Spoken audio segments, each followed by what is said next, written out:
Last week was probably one of the most exciting and surprising races I've ever had the pleasure to call. And while Monza was all about straight line speed, I highly doubt many drivers won't be on the higher side of their downforce adjustments tonight. The Nordschleife is called the Green Hell for a reason, and this place is deadly and has proven that time over time. This track is one of the last few tracks that, in my opinion, truly tests a driver and a car. There's no doubt in my mind, whoever wins here tonight is going to be extremely deserving of that title. Austin Belke joined by Austin Pahaka in the booth with our good buddy Daniel Costello behind the scenes in the production trailer. And Austin, I think this race is going to be really special tonight, and it's going to see a lot of drivers probably messing up more than not. Absolutely, Austin, and it's always, I mean, Nordschleife. We've been racing here on iRacing for last 5 or 6 years, and it's always full of surprises. It's always full of challenges. The amount of corners on this track depends on how you calculate it, but it's over 150. Going left, going right, going over the brows, you got 300 meters of elevation change on this track, so it's an absolute challenge for these drivers. Definitely the most demanding track of the season, round number 7, and I can't help it. I'm just looking forward to it so much. Yeah, it's going to be really exciting. You can see some of the track details on your screen, like Aussie just mentioned. Over 150 corners, 25 kilometers for a lap. That's about 16 and some miles, 19 degrees Celsius, 10% humidity here. Winds are 8 kilometers an hour. That's not too much even in American units as well. But the fact that there's so many trees on either side of the race course, I highly doubt that's really going to play into any of these drivers' hands or hurt them as the night goes on. But like you mentioned, my man, round 7, this championship is really coming down to the wire here the further and further we get into the season. Let's take a look at the points here to just give you folks at home an idea of what it looks like. Here at the top of the championship standings for the pro category, you've got Harry Wills 4 points ahead of Ethan Bass, and then Kai Dale back there. He's about to 20 points shy of that podium, second podium spot. So we now look further in the points at the Pro-Am category. Rich Calais currently holds the point lead. He's even closer to being overtaken by Blake Scott. Just 3 points separate the two drivers. It's a big jump though back to Shreyas Vendakaraju, who with 290 points, he's got about 30 or so to make up before he gets into that second spot. You see Christopher Johnson up there just shy of the top 5, Derek Miller in 9th, and last but not least, if we take a look at the AM category for the championship points, this one largely been dominated by Matthew Plaisance and Aaron Beaver. Surprisingly, though, it's got the largest separation in terms of the fight for the championship. 7 points separate Matthew and Aaron. Good to see John Casey still up there in that podium points position. Hopefully we see Mark Chapman, Eli Sasek, and Rick Swan again here tonight. And with that, Ozzy, we can start again just talking about these drivers. They've got about 6 minutes left in their practice time just before the race starts. And I have a feeling if you don't know the track already, you're not going to gain much more experience by completing all the practice time you can. No, you're not. It takes a lot of time to learn this track, Austin. But one of the advantages to people who are perhaps not as experienced with the Nordschleife as a circuit is that they can follow another car once the race starts. And I find that the best driving school is usually about 1 second behind a fast driver, provided you can stay there. You can watch where they brake, you can watch their lines, you can watch how they position their car, and you're not in a hurry to pass really, because you're learning all the time.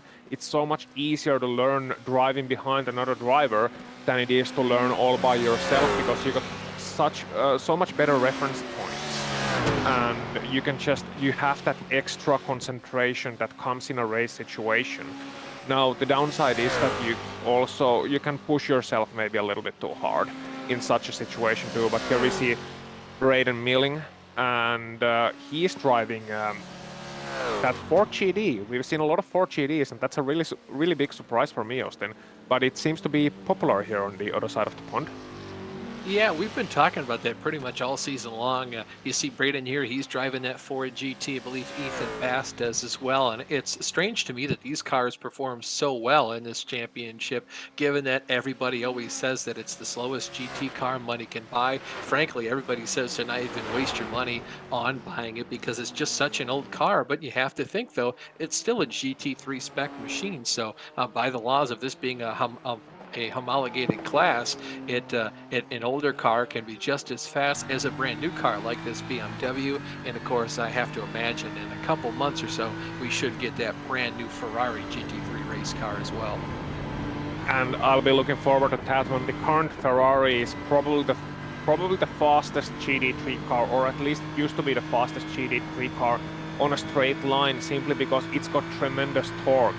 And that's going to be so important here on the Nordschleife, especially on that sort of what people can call sometimes the back straight, which isn't straight at all. Once you come out of Bergwerk and come through Kesselchen and Klostertal through Mutkurve or Bravery Bend, just before the carousel section of the track. And that's uphill, constantly. You're running uphill. You usually run that in 5th gear on cars with 6 gears, but sometimes you just have to switch up to 6th. And that is one of the sneaky challenging places of this circuit, because it's one of those places where you can easily lose a lot of time just by being on the wrong gear, not realizing that you may have to keep it in 5th, despite that seeming illogical. And another sneaky difficult place is this where Kyle Smith is at right now, the Grand Prix circuit, because you got such a low grip on the Grand Prix circuit compared to the North Loop, the Nordschleife. Once you come into turn number 1, it's a downhill braking. You can easily brake way too late, lose a lot of time. You're understeering in a lot of those corners. And the way these cars are set up here is that you got pretty much no downforce in the car. You want to run as little downforce as possible for those long straights. So the Grand Prix circuit can feel really awkward and catch people out. You can easily lose like 1.5 seconds just on the Grand Prix loop alone, which is not what you want to do here on the Nordschleife at all. You can lose the draft here, and then you don't have that benefit once we come to the long straights of the Nord Loop. Yeah, well, you talk about losing draft too because your car isn't as trimmed out, but of course there is the safety net there. If you have a little bit more downforce tuned into the car, you can take some of these faster corners with a little bit more confidence than somebody else who maybe trimmed their car out for all that top speed. But I want to touch on this too. You talked about the best racing school being a second behind one of the fast guys. The problem I always have whenever I try to do that is they just pull away from me. So it's a really good opportunity to learn, but these guys are going to have to push themselves if they truly want to keep up with those faster drivers to see what they can do by learning. But I couldn't agree more. If you really want to learn more about a track, follow somebody that really has it figured out. You can watch their braking points, you can see how they enter and exit the corners, and just the overall kind of reaction that they have to the track and how they try to control the car. Because when you get to the faster drivers, especially being fast here, car control is where you make all your money, or should I say lap time. Yeah, and it's a lot about consistency and confidence here on the Nordschleife as well. It's such a consistency circuit, it's a rhythm circuit, it's a confidence place. So those are the 3 keys: consistency, confidence, rhythm. Now I could pull that into 3 C's sort of thing if we were doing the proper broadcasting thing of wanting maximum alliteration, but really, I mean, that's the important things to remember. And also the difference between a good hot lapper, good qualifier, and someone who can do it in race conditions, Austin. That's going to be the keys as we head towards the race itself. Yeah, you can do it. It takes a lot for a driver to put down a fast lap around the Nordschleife. It's one of the hardest tracks to put down truly a good lap, but to do it for over the course of 75 minutes, like these drivers are going to have to do, and you can see them gritting up now for the race start. You can see the qualifying results should be on your screen in just a second here. Yeah, we're going to go to the grid. And as always, the drivers did have a short qualifying session before they joined this one. You can now see the starting lineup on your screen. Kyle Boss qualified on pole. Starting to his outside is Harry Wills. Ethan Bass is going to roll off in the 3rd position with Chase Wilson starting to his outside in 4th. In 5th, it's Kai Diel with Jeremy Littleton in 6th and Chris Long in 7th. Rolling off in the 8th spot is James Costa with James Howard in 9th and James Pierce rounding out the top 10 4-year pro category category. 3 Jameses in a row there. In the Pro-Am category, Kyle Smith got the pole with Errol Urick, so it's been a long time since we've seen Errol. Good to have him back here. He rolls off in the second spot. Blake Scott's going to roll off in third with Braden Melling in fourth. Justin Rousseau in fifth. Mark Scott and Rich Calais round out the top 7 drivers for your Pro-Am category starting lineup. In the Am category, Aaron Beaver put his car on pole, followed by Matthew Plaisance in second. John Casey and Greg Brockway complete row number 2 with Eli Sasek fifth and Eric Papineau, the slowest car in qualifying for that Am category. Drivers currently heading down that long back straightaway like you talked about, Ozzy, and this is one of the longest kind of build-ups to a race that I can think of in iRacing, because sometimes even though you do have an entire pace lap around some of the earlier tracks added to iRacing, none can really compare to the fact that you're just on this forever straight road going the better part of 50 miles an hour. Yeah, the Dottinger-Höhe straight, one of the longest straights in racing, along with the Mulsanne straight at Le Mans, of course. And here we see the AM category, leaving that 10-second gap we are expecting. But yeah, in terms of qualifying times, Kyle Bowes, Harry Wills, Ethan Bass, very close to each other. Each and every one of them under the 8:10 mark in the 8:09s. So that's going to be the trio, along with Chase Wilson, who are really going to be the fastest at least in expected times. But it's Nordschleife. It's a cliche. Anything can happen here. Well, anything really can. I mean, this place, there's 170 turns over the course of 16.2 miles. There's a lot that can go right. There's a lot that can go wrong. You can be putting down a lap of the gods and be a driver in 4th or 5th place, and all of a sudden, somebody up the track from you, doesn't even have to be in your same category, has a mistake or a slip up and starts ping-ponging off the walls in front of you, zigzagging all over the place, and you crest the hill just in time to T-bone the crap out of them. And all of a sudden your race is done, your lap is ruined. You have to tow back to pit road if you even have a faster pair left. So there's anything that can and will happen here at the Nordschleife. The iRacing pace car is going to pull off to the side of the track and go down pit road. It's going to put Kyle Boss in the commandeer of the pro category. It's his opportunity, his choice rather, to start the race whenever he wants. Looks like he chose to go as soon as the driver has crossed that start-finish line as they now head down this front straightaway into turn 1. And like you talked about, cold tires, cold brakes, downhill into turn 1. A lot of opportunity for guys to not so much lock up the brakes in these cars, but certainly overstep the boundaries of grip and go a lot further into the corner than they like. Looks like everybody, though, is clean in the pro category. Just in time for the Pro-Am category to start the race in just a couple seconds. Kyle Smith starts on the pole. He's going to start to rocket away from the field. Strong start for him. We'll have to see if the entire Pro-Am category gets through these first couple of corners as clean as the pro category did. Yeah, and looks to be pretty good so far. Everybody knows they're not going to win the race in the first corner, so they get a little bit side by side with Brandon Milling and Blake Scott. But aside from that, they're just going to be pretty much taking it calm their way through here. And here's the AM category with Aaron Beaver leading the way ahead of Mathieu Plaisant. And it's going to be John Casey following them through that very, very tight and twisted first corner. That is surprisingly tight, and you get a lot of understeer usually on the exit, especially on the cold tires, so that can catch you out, and it's gonna allow for an easy overtaking opportunity for somebody with calmer brain behind as we move on back to the lead of the pro category and the overall race, with Bose and Wills already looking to make a little bit of a breakaway. And this is what I was talking about earlier, Austin. The GP section, it is sneaky important. It really is. Well, one driver facing the wrong direction. That's Mark Scott in the Pro-Am category.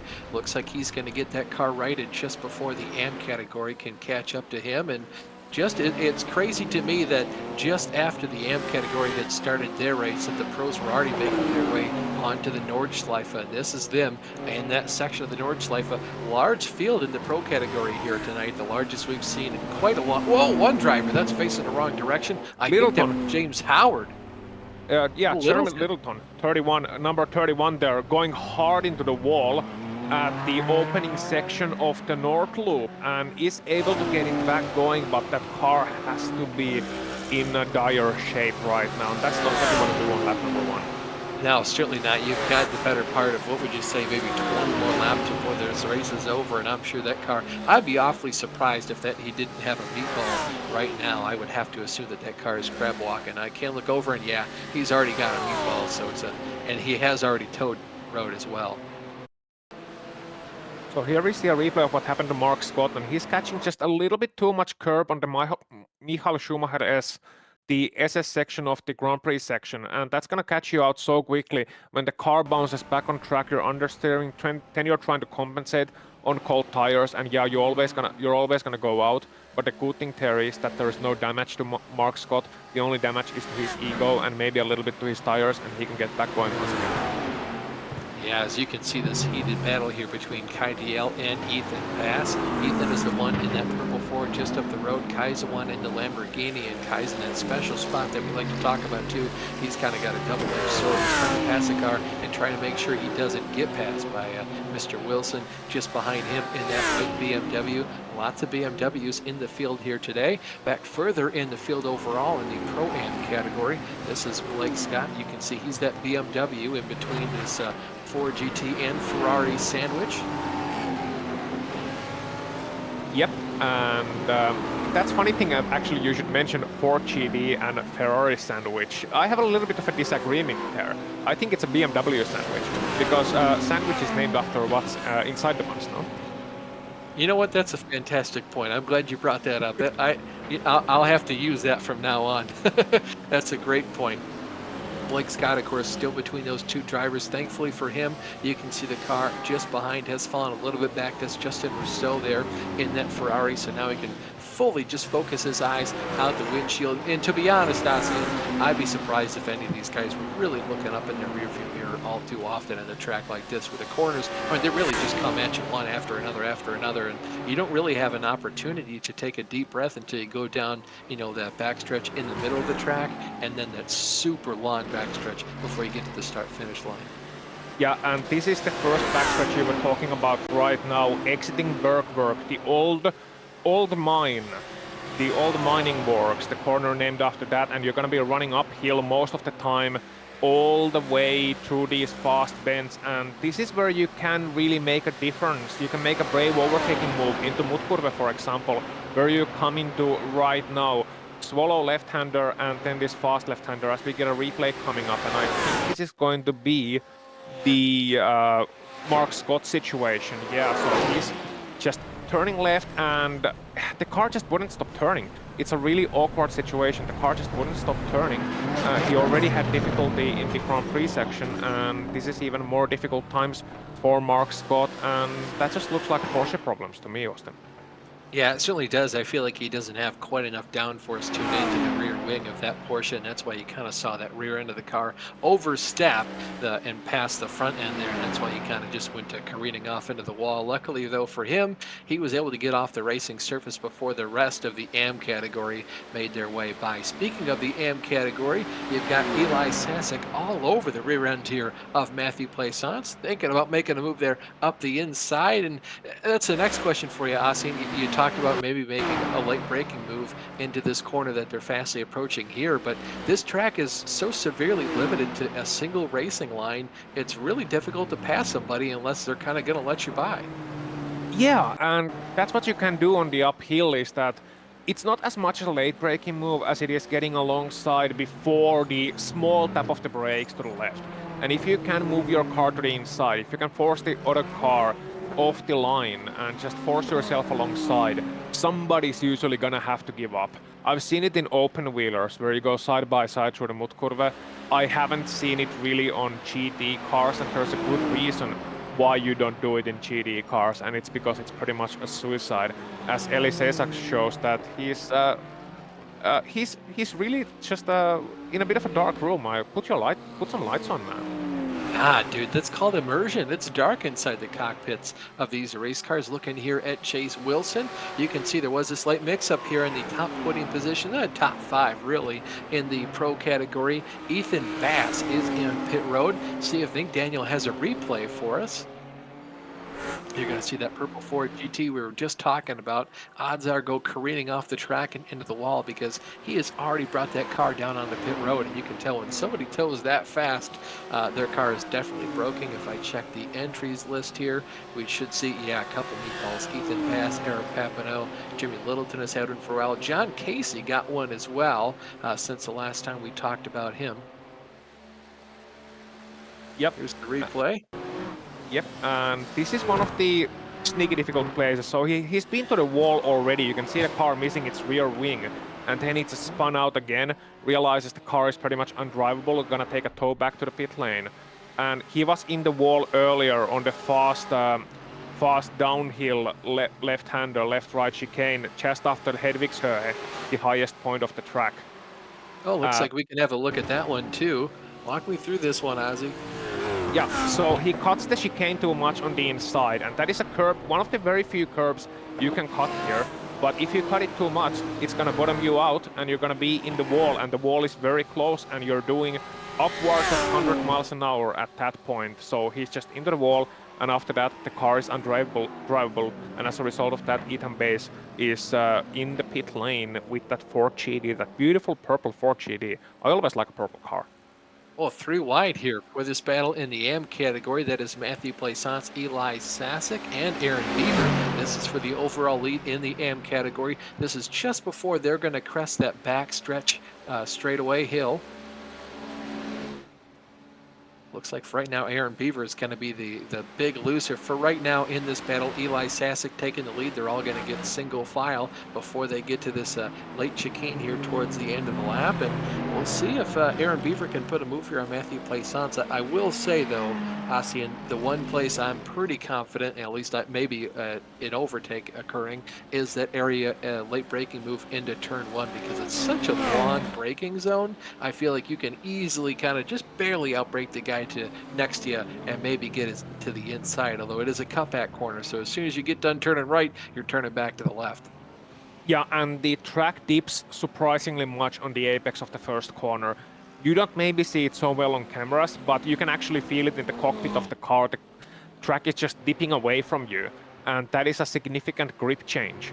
And so when you take the ultimate inside of that corner, you're dipping away, and then you immediately have to turn left into another deceivingly tight corner. So it's a very technical, despite it being a pretty straightforward downhill braking zone, straight line braking more or less into the first corner, and then a couple of tight corners, you think, okay, this is gonna be easy. But it's a very sneaky, difficult sort of place, and this track is full of them as we go to a replay. Looks like this is Eric Papineau going awfully slow here. That car is crabbing something fierce and having a difficult time keeping that thing on track as well. You can see it start serving back and forth, and I think he's going to find the wall and just elect to pull off here in a couple seconds. Yeah, and there we go. So just unable to control the car, trying to make it back to the pit lane, but it's very, very difficult here. Even at the best of times, and that's certainly not the best of times, when your car is moving like that, you see some beautiful airborne action here in this battle between Chris Long and James Howard and James Pierce, and that's going to be for the 5th place in the Pro category, Austin. Yeah, I think this truly is a BMW sandwich. You've got 5 BMWs all lined up in a row. So it's obvious which car I think these drivers feel like is going to be the strongest. It's a good day to have chosen a BMW at the beginning of the season. Good to see these guys out here as well. It's been a hot minute since we've seen James Howard in that bright orange Reseed liveried BMW. And how about as well James Pierce? He was around a lot in the earlier part of the season. Good to see him back here once again. Been racing for 11 and a half minutes so far, but the drivers are on their 2nd lap. Go ahead, Aslan. Yeah, no, it's I love seeing these onboard shots of the drivers and seeing them in their virtual cockpits and the real cockpits, actually, their sim racing rigs, of course. James Pierce electing to wear that hoodie despite it being a 75-minute race at the Nordschleife, and I don't know, man. It might be something that may come back to haunt him later on, but at least he's warm and cozy. Yeah, I don't think we've ever seen a James Pierce onboard without him wearing that red hoodie, and I certainly couldn't do it. Whenever I go to get in the sim, I usually put on basketball shorts and a t-shirt because, man, I get hot. I don't care how cold it is in my sim rig room. I get really, really hot. I need some ice water by my side, and I need to be as cool as possible because, boy, I even sweat just wearing this stuff. Oh! Oh, there goes James Pierce. Or James Howard, sorry, as you right along there with James Pierce, and I think Howard has elected to just tow that car. It didn't look like he hit the wall hard, but obviously he must have felt something go wrong in that steering. Oh, he hasn't towed. Sorry, that's why. Yeah, he seemed to blink out of existence for a moment there, so yeah, it's easy mistake to make. Just a little bit of contact. Yeah. And we're gonna see a replay of Aaron Beaver here meanwhile. And that's going to be He just after retook turn the 9. lead here. This is the AM category, and wow, that is not a mistake I'm used to seeing a driver of his caliber make, especially in that portion of the racetrack. Looks like he'll retain the lead for a split second, and then he'll fastly be passed here by Matthew Plaisance. I believe he does get by him. Yeah, Eli Sasek is now in the lead, followed by Matthew Plaisance. Yeah, so Aaron Beaver there making what is on the surface looking like a bit of a silly error, but it's easy to make a mistake here, either due to a lapse of concentration or just overshooting the corner a little bit. Because as I said earlier, this is such a track of such a demanding track in terms of concentration. And here we see a replay of what happened to James Howard earlier on. And he got a tiny bit of contact from Pierce behind, heading into the slowest corner of the track. You can see a mistake ahead as well by Chris Long, and then just a little bit of a bump, tiny bit of contact, heading to the wall, just tapping it a little bit, and then yeah, that's where we thought he towed the car.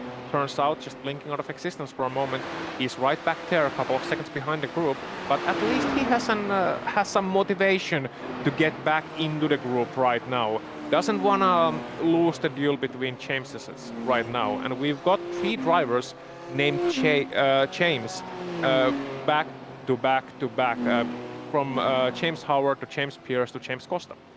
Well, it sounded like one car got in the fence there for a split second before the camera moved on to the next area. This is a look at Blake Scott in his BMW. He's trying to chase down Braden Melling in what looks to be the only surviving Ford GT here at the Nordschleife for this race today.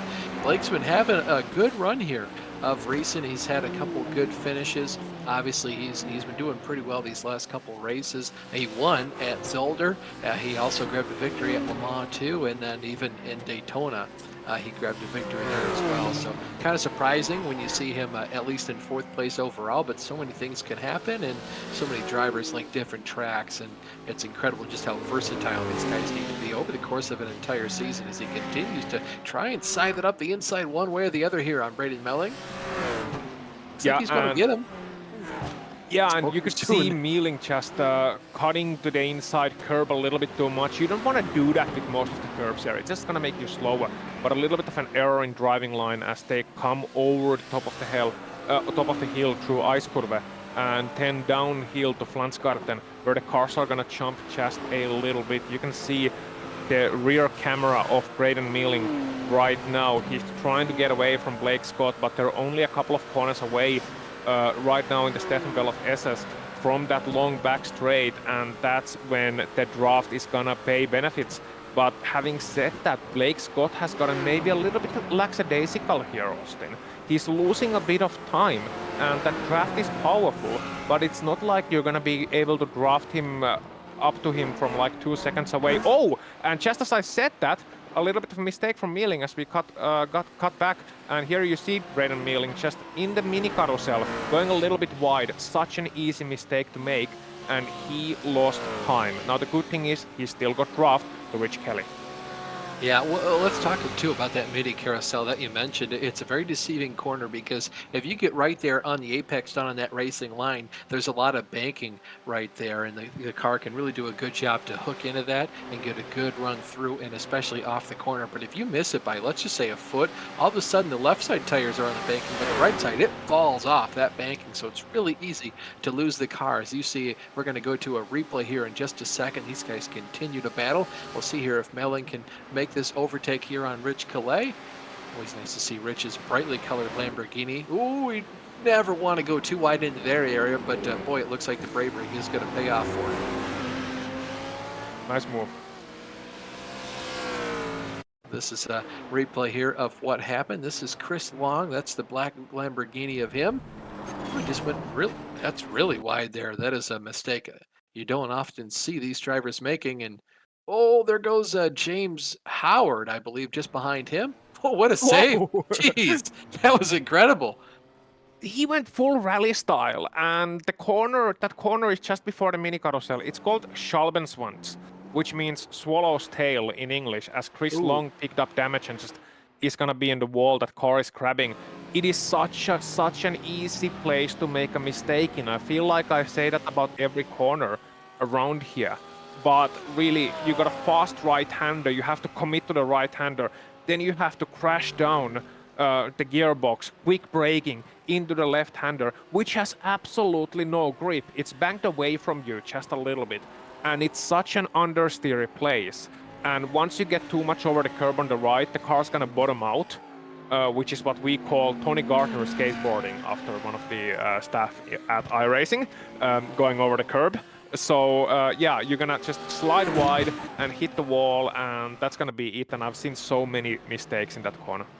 Yeah, this is a replay here of Kai Dial. Had a little bit of an off track here. Thankfully for him, not a whole lot of damage onto that Lamborghini. Did a good job to catch that car just before he went completely off the track, lost a position there. I believe that was Chase Wilson there. So he did just give up that podium spot, but he got really loose there. I was going to say, I have a lot of confidence he can get that thing back, but after that almost slide and near-death experience there, I'm not sure. I think he's got one heck of a handful of a car for right now. Further deep in the field, this is the battle in the Pro-Am category, riding along with Braden Melling in the sole Ford GT left in the race, trying to hunt down Justin Rousseau in that Ferrari just up the road. Yep, and running on board of him, you can see the line here, especially in this opening sector. You really take a single line. Let's see if he got the curbs here on the inside. Yeah, he takes it a little bit, then cuts the inside curb there, which I wouldn't do, and you can run over the outside one as well. Here, important corner. You want to get the launch early up towards the Flugplatz, the airfield, so to speak, where the cars are going to get a little bit airborne. Listen in here. Yeah, it's a good rule of thumb, especially in the first couple corners there.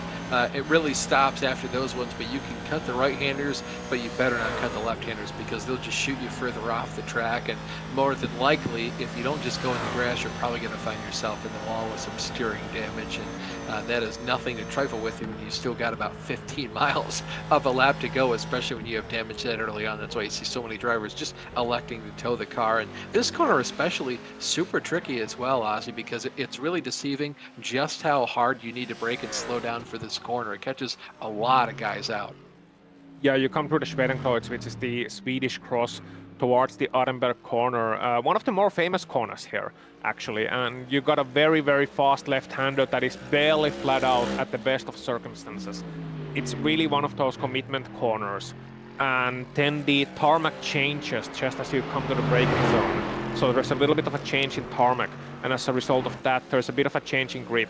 And I always feel like you come into that corner a little bit too slow. You think it's a little bit slower than it actually is. So it's very, very tricky to get right, get to the right racing line. You want to hug the inside of that corner quite nicely, and then get on the throttle early as you can use the outside curb, because it's a very important downhill run towards Adenauer Forest right after that, as Kyle Bose, our race leader, 3.5 seconds away, doing very well. Yeah, it's been a long time since we've mentioned his name, and again, he's having one of those races where he is just absolutely hauling the mail and dominating, putting on a masterclass. Quite the clinic he's putting on here today. He's got Harry Wills 3 seconds behind, and then Chase Wilson is an additional 10 seconds behind Harry. So for right now, these two drivers really setting themselves apart from the rest of the field, but Kyle Boss is just really on it right here. And again, he's got that kind of lead right now, where I would say he can kind of just start to nurse this thing and not really put down the fastest laps of the race. He can kind of just take it easy. Yeah, speaking of good laps, just look at the confidence. He maybe a little bit too far to the inside on carousel, but aside from that, his lines are very good. This is really a masterclass of Nordschleife driving here. He's got the confidence, he's got the consistency down, he got the bravery, commitment into each and every corner. so he can just find his rhythm and follow that rhythm. You don't have to really worry about the driver behind. That's 3 seconds away. And now the important thing for Kyle is not to get complacent. He wants to still keep that hammer down, still keep that rhythm going, because once you start to lift off a little bit too much, you start to give in a little bit too much, as we see a great battle on screen, then that's when you can really lose your concentration, make that silly mistake, which in here happens really, really easily. But so far, so good for Calvos. Yeah, look at whoa! Contact Ooh. between he and Justin Rousseau. The two of them going to go around. Rousseau definitely has damage on the rear end of that Ferrari. Blake Scott trying to turn the car around, slams the front end of the car into the tires. They're going to have to make sure they right both their cars before anybody else comes up the road. Do have a little bit of time to make sure they get that done before anyone else comes up on them. But oh yeah, Justin's car is done. You can see that right rear facing the wrong direction. It does not turn like a fork truck. Wow, so that's unfortunate for these guys, definitely. It looked like just a simple mistake from Blake Scott, breaking in a little bit too late into the corner, hitting Justin from the back and just punting him out and really blocking the track. And it's a fortunate situation that there was nobody else around them really at that time, so we didn't get a traffic jam into the corner, because one of the very narrow places here, just before you start the Stilstrecke, so to speak. So there is actually an intersection at that place of the track. It's a tight hairpin to the right, but you can also have a bit of a test run that goes past the carousel and up the hill. So it's a really narrow place, and it's one of those places where you don't really have much of extra room. As I think that's enough of Nordschleife trivia for a while. Let's see what Rich Kelly does. On board with him towards the last section of the track, left-hander, then you come to the bell of SS, and he's gonna have that long draft straight in front of him soon, and maybe a chance to get a position away here from Braden Millie. Yeah, Rich continues to hound Braden again and again over the course of many laps, and this is probably my all-time favorite part of the course. As soon as we started to look at this battle once again, there's a lot of fast corners that it's just really easy to get that flow down. This is them coming into now the mini carousel there, and you can see just what the banking is like from the inside of the track to the outside. Rich did a really good job of getting through that corner. You can see what kind of time it's going to gain him. One last final couple right-handers here before they go on to the back stretch. This is going to give Calais the upper hand, but look at how much there that Braden's able to pull away just on corner exit. We'll see how much of a draft Rich Calais gets, and I believe Daniel will have a replay for us. Sorry. Oh, Eli Sasek crash. We'll get a replay of that in just a couple seconds for you folks at home.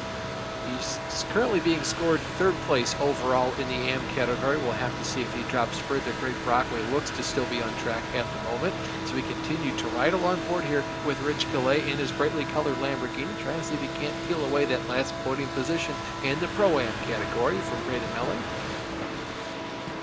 Yep.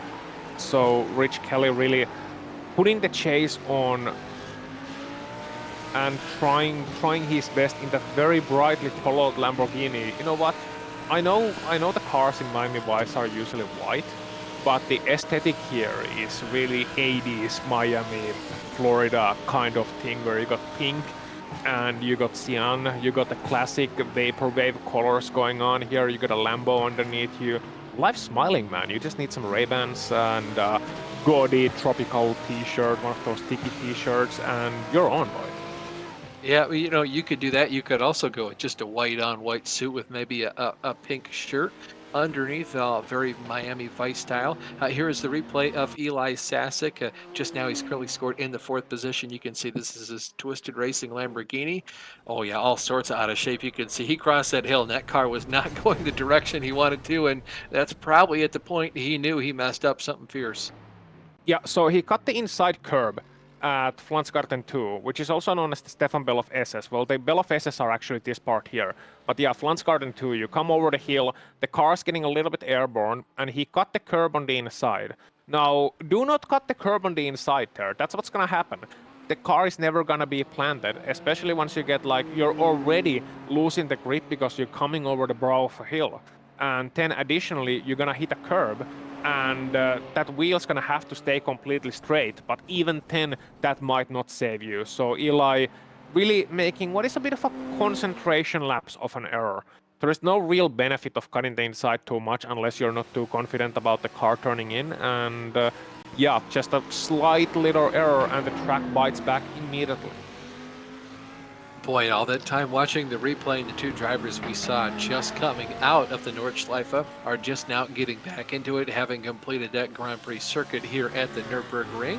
You can see Rich Gallet still trailing here Brandon Melling. Now both those cars, though, luckily for them, are up inside this Pro-Am category. Errol Urichsoy was in the second position. I'd be curious to see what happened to that car.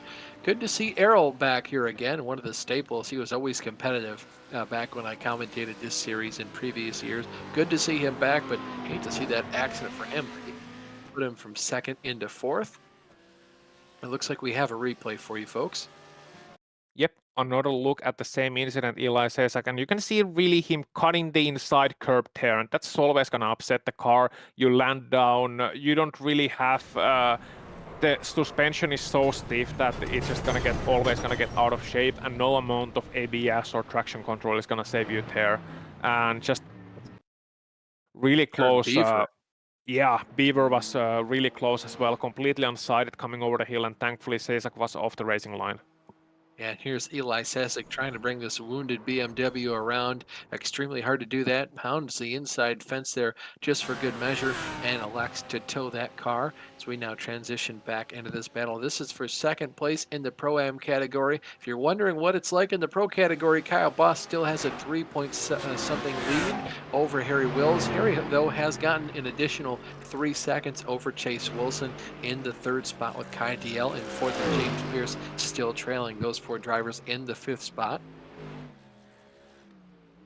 Yep, so if I'm looking at the lap times right now from our live timing, you can see from there that Kyle Bowles, his last lap was also his fastest, 8:06.2. Harry Wills 8:07.2, and nobody else is under 8:10 right now. So Harry Wills, one of the people who run this series, Harry Wills, who pays the bills, so to speak, is trying to chase down that lead, and it is not an insurmountable lead. It is 3 seconds, which you can easily lose with a one mistake here, and even more than that. But he still has that slight pace disadvantage over Kyle Bowes, or under Kyle Bowes rather, and then Chase Wilson, Kai Dalziel, and you mentioned Kai before the race as one of those consistent drivers, currently running fourth. Last lap 8:15, a little bit slower than the drivers behind, but hasn't made any errors, and that pays dividends in a place like this. Yeah, you can see in the left-hand side of your screen there where the lap times from the drivers. Lots of guys putting in green lap times for you folks at home that might not be aware of the kind of colors that you'll often see on the timing and scoring screens. A purple time is the fastest time of any driver in that category. A green lap time is the fastest that driver has put down in this session, so a personal best, if you will. Anything slower than both those times will usually come up in a white color. Currently the lap times, or the scoring, you can see on the left-hand side of your screen. If the difference between the two cars is in white text, it is over a second. If it's in yellow text, it's between a half and a whole second, and anything under a half a second is in orange text. So you can really tell when a battle starts to heat up. You can see the battle between Rich Calais and Brandon Melling starting to heat up again. That's a battle for P2 in the Pro-Am category. That's on the right-hand side of your screen. On the left side is the battle of the Jameses that you affectionately called it, Ozzy. Very jealous of you for coining that one, I should say. You can see that red-colored BMW of James Howard, trying to see if he can't run down the red and green-colored BMW just up the road. Those two are battling for the 5th spot. So yeah, it's now Pierce leading Howard, leading Costa in that particular one. And I must say, speaking of James Howard, I really, really love that livery that he's sporting right now. Reese's orange car makes me crave for chocolate, really. I know American chocolate is actually not good. I'm gonna get hit for saying that, but he's still got a lovely livery, and ahead of him you got James Pierce, and man, regarding that livery, I don't know. I mean, red and green should never be seen. Save it for Christmas. I couldn't agree more, but you know what? Every driver is okay to express themselves however they want, and if they weren't allowed to do that, we might not see that awesome Reese's colored car behind. I could always go for a Reese's, I will say, but I just really do love that color orange, especially on a race car when you're hauling the mail, especially at the Nurburgring. I mean, look at all the green around here. The orange couldn't stick out more like a sore thumb, and I'm glad he's racing that car today. Yeah, it's really one of those things, bright paint seems that we love. Speaking of things that you love, Rich Kelly loving his position, just trying to get past that Soul 4 GT, but he knows that there is that long Dottinger Höhe straight coming up soon, coming to Schalbenstands right now, taking a bit of an inside line, Rich Kelly, so taking the conservative line through there and just able to follow so well through these corners. You know that you don't have to put 100% on track here.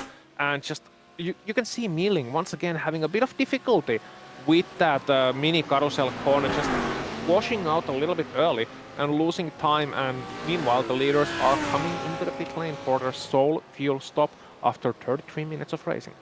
Yeah, all 5 of the top 5 drivers in the Pro category electing to make their pit stop. There's the driver in the 6th position in Pro category coming in as well. You're going to see a lot more drivers than just the ones pitting from the Pro category down there, because there's a lot of guys still waiting to get their damage repaired. And this is what I was just about to bring up too, Ozzy, is that, you know, Rich Calais has the opportunity to get a humongous draft here down this Nottingham straight, but the problem for him is that he's not really gaining a whole lot of time on Melling, and I feel like Melling's just got this car a lot more trimmed out than Rich does, and I feel like that's why Rich does so well on some of the tight, twisty, fast-paced corners, and you really start to see Brandon kind of fall back into his clutches. Yeah, and both of them coming into the pit lane. Rich Kelly here, he wants a quicker pit stop. Maybe he's been able to save a little bit of fuel in the draft of that Ford and is able to get a quicker pit stop as a result of that. Maybe getting ahead, that would be so important for him. Because if not, he's gonna really have a difficult time overtaking that Ford GT ahead of him. And I tell you what, those Fords, they can really be trimmed fast. And once you take that wing out, really, I mean, even in draft, you saw Rich Kelly doing exactly the same top speed as Braden Milling ahead of him. So, you know, what you gonna do at that point? You can wait for the straight all you want. It's supposed to be a free overtake. But if your car has that much more drag, that's much more downforce, then you can't get the overtake done. And at that point, you have a problem, because if not on the straight, then where are you gonna pass him? Most of the corners don't really have space for that. So my recommendation, really the doctor's order for Rich Kelly right now, is try and capitalize on the Grand Prix section of the track as he's exiting the pit lane right now. Because you got a couple of slow corners here, a couple of corners where you can really benefit from that higher downforce. And then try and get the pass done here.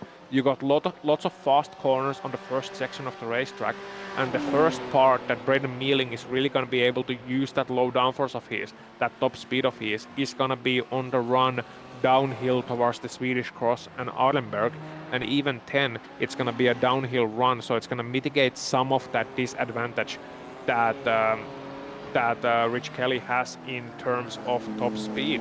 So that's where you need to get it done. But it's one thing to say you need to get it done. Theory is one thing. Putting it into practice, a whole different of a ballgame.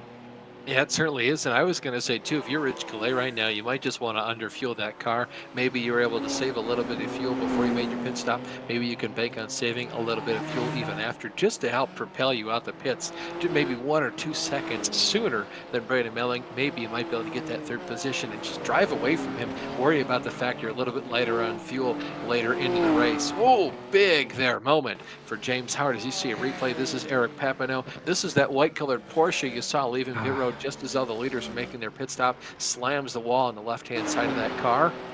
Looks like he was able to keep it on track, and I guess the steering is still all in one piece for him as well. Yeah, so that's the difficult situation when you come out of the pit lane. You're gonna have cold tires, and you have a heavy car. more importantly, even if you haven't changed the tires, you're still gonna have that situation where they go through a heat cycle on the pit lane. The tires get cold when you've been stationary for a while. And Papino, once again, is this gonna be another issue going into the Swedish Cross? Yeah, it's just losing it on the exit, another Porsche issues thing, just losing it on the exit of the corner. The car's not gonna turn, then it suddenly turns into oversteer, and you're just gonna ride that wall all the way down Arenberg. And really just having to put a stop to it there. The car's not going to be in a good condition. It's way too long to drive back. You're just going to have to take the loss and take the tow back to the pit lane. No shame in that. So many people have done it. So many people have made mistakes here. Really no shame adding your name to that particular list. Now, one thing I want to talk about, Austin, if I may, is that in rally driving, we got this tradition of naming certain corners in stages after drivers who have crashed out there. And can you imagine the same thing in like Nurburgring? I know we got the Lauda links here, the famous corner where Niki Lauda had his crashes. Kelly goes through. And let's talk about this profile. That's some close racing there. Rich Calais able to get through, but I have a strong feeling that Brandon Mailing might have just pulled over to the side and let him by. Maybe this could be the same thing you were talking about earlier, Ossian, at the top of the show. He can maybe just now follow in his tire tracks, and as you said, the best way to learn a track is to follow somebody that's faster than you around the course of a circuit. And I think right now, Brady's just going to go to school. Yeah, he is, and he just really had to jump out of the way. I think he had to lift a little bit more in that 4GD through the Schwedenkreuz, and as a result of that, Rich Kelly really capitalizing on his chance heading into the Arenberg right-hander. And now he has a chance to get away from that 4GD in the twisty sections here, coming to the Kallenhard hairpin, and you got the slowest corner right after that, coming up a little bit of a chicane, then the triple right-hander, the miss-hit-miss as it's often called, because you miss the first apex, you hit the second one, and you miss the final one, and then you come to the slow downhill left-hander. And this is such a technical section. He needs to make about 1.5 seconds here in order to have a chance to get away before that in-between straight, which is coming up pretty soon. Down the hill, then uphill through Bergwerk, and after that you got a long straight coming up. And I tell you what, it looks good for Kelly right now. 1.4 seconds, 1.5 seconds now, that gap, 1.5 seconds, I think he's done it. Yeah, I think he's doing a really good job here too, but he has to remember, and I'll remind you folks at home about this as well, is that Calais was following in the tire tracks of Mailing and all that dirty air he was putting, or rather lack thereof, for that that draft that he gave him down the backstretch, and he wasn't able to catch him at all. So now with the roles reversed, I feel like if Mailing just stays like you're talking about, within that 1.5 seconds, maybe second distance, he could do a really good job of getting that overspeed down these long straightaways. As you see Harry Wills, over the course of the pit stop, he gained about, dirt track moment for Harry there. He gained about a second or so, maybe more than that, on Kyle Boss. Kyle's been doing a good job to kind of stretch back out this lead, but the two Mercedes drivers continue to trade fast sector times. There's a look through sectors 7, 8, 9, and 10. Just now going through sector 11, you can see Kyle Boss just put down the fastest sector 11 time of any driver in the race, but Harry Wills has been putting down faster sectors for the majority of the last couple. And how about that? Dead even in sector 7. That is absolutely insane. And Kyle Boss, I think he saw that Harry was catching him, because he's continuing to put down some purple sectors even through sector 12. We'll see what Harry Wills did, another 0.2 of a second behind. Yes, sir. And that means really Wills has the charge on. I think he's found a rhythm in that Merc right now, and just trying to really chase down the leader, Kyle Bose here. And I wonder if he can actually put a little bit of a stress to Kyle's cockpit, where, you know, you start to catch a 10th here, a 10th there, just putting in a faster lap time, perhaps trying to see if that works, and just really put some pressure on, see what happens. See if Kyle has to change his approach, because once he is about 1.5 seconds away, then you start to get the draft, and it becomes a lot easier. So we talk about a 2.8 second gap right now, but really it's just over 1 second that he has to make up, and after that he gets the benefit of the draft, and the catching becomes a whole lot easier for him. Now another thing, Austin, and this is on topic, this is not talking about rally driving anymore, this is gonna be on topic. These drivers pitted 33 minutes into the race. I've run some mats. That's not good enough. They're gonna have to pit another time. Yeah, that's what we've been seeing, especially these tracks that you go through a lot of fuel at. We'll have to see, though, what happens for these guys. Are you basically saying, honestly, that they ran out of fuel and that's why they had to pit at that half-hour mark? Well, yeah, I mean, before the race, the common wisdom it would have been that you want to make it to about 40 minutes in, because that's already halfway mark. That's going to be one more lap here, such is the length of the lap. But the drivers realize they don't have enough fuel for that, so they can't make it. And as a result of that, they have to come to the pit lane one lap earlier. They have to fill up their car with fuel, and we're gonna have to see if anybody's able to really go to town in terms of the saving, can make that one more lap and maybe make it with one stop, but I don't think so. I think it's gonna be a matter of really just having to come to the pit lane another time, take a quick splash and dash, and lose those 30 seconds or so that you're gonna lose on the pit lane. Yeah, I mean, we'll see how close these guys were to making it another lap on fuel when they brought these race cars down pit road. But I feel like you're right. I feel like all these guys kind of just now committing to this two-stop strategy. And you talk about that too. You can't see him on the left-hand side of your screen, but Errol Uruxoy was in the second place. He dropped down to fourth. We kind of talked about that for a little bit. It wasn't a mistake that put him back there. He just came down pit road one lap earlier than everyone else. So I think he kind of just committed to that two-stop strategy earlier than the rest of the field. That's why he's back in that second position. For right now, as we look at Justin Rizzo. Sorry, Daniel, say again.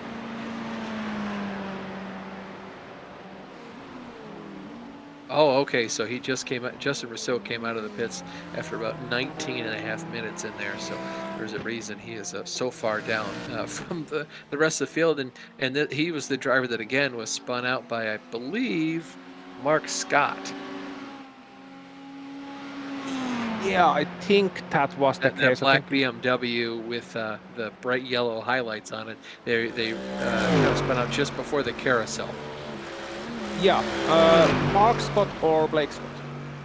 One of the Scots for sure. Yeah. A Simpsons quote time. Darn Scots, they're ruining Scotland.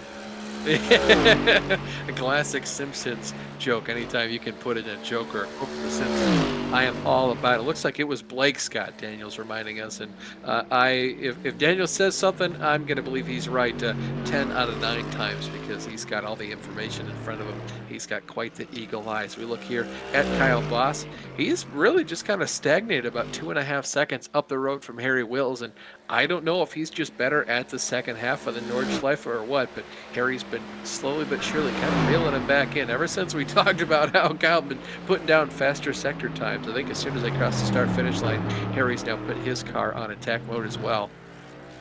Yeah, so last time around the gap wasn't that big, but that was the lap he came out of the pit lane in. And Harry Wills just 0.2 of a second faster. But 0.2 is still 0.2, and that's going to take him a whole lot closer in his task to get about 1.5 seconds away from Kyle Bowes, as we are now watching Blake Scott here in 5th place of the Pro-Am category. And he is chasing down Brendan Milley in that Soul for GD. Rich Kelly has now run away, and Blake Scott is the next one up the racetrack. And let's see what Blake can do against the top speed of that Ford. It may not be fast in the corners, but in a true American fashion, once you get to the straight line, it's away we go. And I don't mean to bring up bad blood or maybe make Blake feel bad or make him look bad on the broadcast, but anytime I make a driver kind of wreck out in a race, and even if I don't think it was my fault or what, maybe the driver ahead of me at that point in time just broke a little bit early and I wasn't expecting it, I then after that point in the race kind of race everybody a little bit cleaner, a little bit easier than I normally would, just because the last thing you want to do, and these guys are all friends too, at the end of the day they hang out in the Discord, they all know each other, call each other by their first names. That's what sim racing is by and large, especially in a league setting. It's just a lot of friends kind of getting around and hanging out with each other, and that's one of the best things I think about league racing. So no doubt in my mind Blake Scott might be racing a little bit easier than he was earlier in this race before getting in the back of Justin Rousseau. Yeah, usually when I race I want to stone cold stunner the half of the field after the race, so it's a little bit of a different experience. But yeah, I think you're right. Once you've made a mistake, you feel a little bit red in your cheeks. You feel a little bit embarrassed by that mistake, especially if it's caught on a broadcast race like this, where you know Daniel in that. Who is, by the way, our director, Daniel Costello. Shout out to him in case people are wondering who is the Daniel you guys keep talking about. Yeah, he's gonna catch those mistakes and he's gonna put them on your screens for everybody to see, and that's gonna add another layer as Blake Scott is looking to the inside. Not there! Oh, they made contact. I'm pretty sure they touched each other just a little bit. If not, there might have been some air. Yeah, you can see the lights flashing. I don't think Braden was happy about that. So we see, I think Greg Brockway might have just had some sort of an accident in the AM category. So, you want to discuss Blake Scott and taking it a little bit more carefully?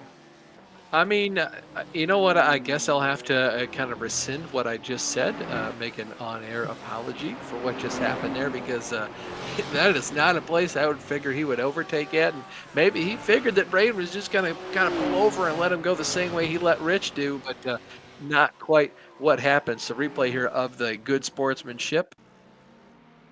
So you see Greg Brockway here, and you see lights flashing behind him. That's our race leader, Kyle Bowes, and look at Brockway. He's just gonna take the wide line to the carousel. You know you can let drivers go there, and letting Harry Wills do the same, so not getting on either's way. And that's a really clever thing to do, because you don't have many clean overtaking opportunities from carousel to carousel, the latter half of the North Loop, the Nordschleife, until you get to the back straight. So that's a really clever bit of heads-up driving there by Greg Brockway, really wanting to let the leaders know, I'm gonna let you go here, you can go by, both of you, and then just making sure that he's not gonna be an issue for any of the leaders coming by on the latter half of the racetrack, letting the race run itself through, and that's really hats off to him. Yeah, and let's be fair too. I mean, he's got 44 seconds back to Matthew Plaisance, so he has more than enough time to kind of pull over to one side of the racetrack and let those faster leaders on by. So no harm, no foul in that. Did cost him about 4 seconds though, sector to sector, but he's still got 40 left, and really didn't lose a whole lot of time to Aaron Beaver either. And here you can see Harry Wilston, 2.7 seconds away on the back straightaway. Kyle Bowes in the lead, just ahead, and Wills is losing a bit of time here on the straight line, as you can see, but still he's getting, and we see a replay of perhaps why Harry Wills coming to the back straightaway on that last corner, just a little bit wide to the grass, just trying a little bit too hard. Thankfully didn't end up in the wall, but that Galgenkov corner, it is aptly named. It can be very deceiving, especially when you need that good launch onto the back straight. Why is it aptly named? Galgenkov. It means roughly the skull's head, or the executioner's head, more likely. It used to be an old middle-aged execution place where executions took place, and public disciplinary actions, I should say. Replay here, this is James Costa in the Pro-Am category, driving the number 7 BMW. Looks like he just went a little bit wide there. Yep, that's not the first time we've seen a driver do that, especially in those BMWs. You saw the other two Jameses do that in the exact same spot. Yep, and Schalvin's one's really showing why it is such a difficult corner once again. It is very deceiving, as mentioned before. It is very deceiving and very difficult to get right, especially the latter part of that corner. Now, one thing I do want to talk about is Blake Scott, after he got past Braden Mealing, in a fashion that was brave, let's put it that way. He's now caught up to Rich Kelly a lot, and he's within the drafting distance, Austin. Yeah, there probably is going to be a move, if not here, heading into the chicanes at the bottom of the hill. Maybe we'll see a move out of him going into turn 1. They continue to get closer and closer here to the absolute top of the hill. They're going to crest it, and then it's a long downhill run. It already looks like he's got overspeed on him. I don't know if this is draft and a slingshot opportunity. Rich Calais, they're going to tuck back inside to see if he can get any draft. I think that BMW might just be a lot more trimmed out than that Lamborghini. They're already going to have it single file by the time they get down to the bottom of the hill through the chicane. So move Blake Scott now up into the podium positions. Yep, Blake Scott after that mistake running into the back of Justin Listeau is making what is a recovery drive. He had to wait a long while to get back going, and now he's trying to recover already on the podium in the Pro-Am class. And you know, he only has 3 seconds ahead of him as well. Errol Rexoy is right now on that Grand Prix loop. So is Blake Scott, and he's leading that train of Rich Kelly and Braden Milling. So it's once again Rich and Braden right behind each other, but instead of fighting for a podium, they're right now fighting for 4th in class as we are watching James Pierce once again. James Pierce, a red hoodie, a red and green car, and a little dream of passing Kai Dalziel. Yeah, Kai DL currently leading this 2-car battle. You see James Pierce pull away from James Howard in that orange-colored BMW just behind. So Kai DL, this has probably been a long time coming. I don't know if Kai's been making mistakes. I highly doubt that. I feel like James Pierce is really just on him. Look at how much he's getting after the car. This thing is really hooked up for him. He hasn't made a whole lot of mistakes today. Even taking one hand off the wheel to maybe scratch an itch there that he's got. Yeah, maybe. I mean, it's going like Santa's sled on Christmas Eve and colored like one too.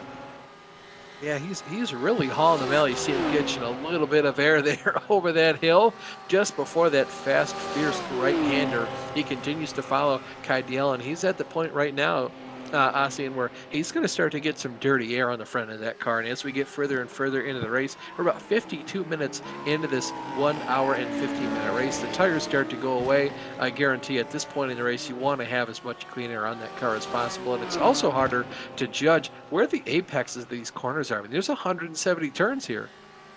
Yeah, so you have to remember each and every one of them, especially when you're behind somebody like that. You don't see the entry point as cleanly. But what is making James Pierce happy behind the wheel of the BMW right now is that he's seeing Kai having even more difficulty with the fast corners. You could see it on the Swedish cross.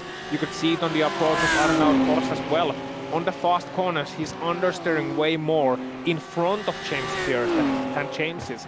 And James is able to just catch up more and more each and every time. We're gonna see it once again as we come to the fast sections of the racetrack here. Downhill hairpin into Kallenhard. It's an overtaking spot if you're brave, but a really narrow one. And you can see just Kai having to take that inside curb, which is never a good idea here. Another fast corner coming up. Then that miss complex, James Pierce. I think he's setting up for an overtake into the so-called back straight, coming towards Mutkurve or the Bravery Bend out of Bergwerk. He really has a chance there and really put it alongside of Kai.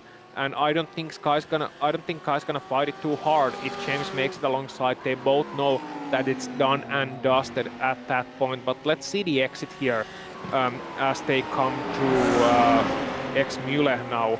Right-hander, then just a little bit of a run to Lauda Links. This is the left-hander where Niki Lauda had his horrific accident in 1976 Formula 1 season, famously depicted in the movie Rush. And now this is gonna be the chance for James Pierce.